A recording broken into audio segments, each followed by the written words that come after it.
后来乡亲啊，最近买鸡卵是毋是价真贵咧？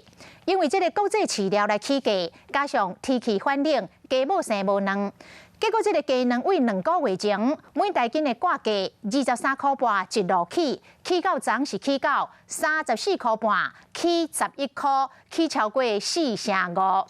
农委会讲已经请业者和休产的鸡母来投入到生产。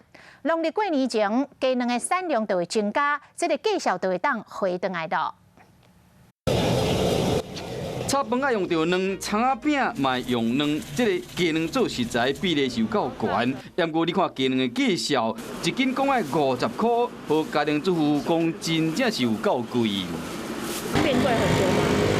对啊，我看到怎么那边50好多顾客都反映那个价格都那么高，都快吃不下去了。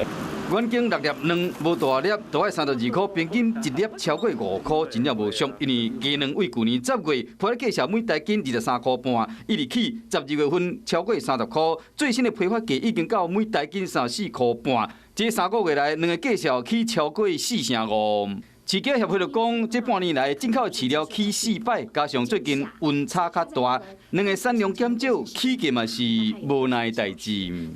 那我们整个的预估在春节前的供应量会增加，以增加供给的方式来平稳这些所谓的价格的一些波动。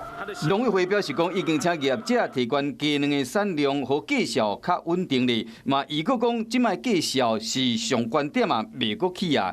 因为对真侪人来讲，这些话头家家卵可能无多讲，花甲遮阿萨利亚。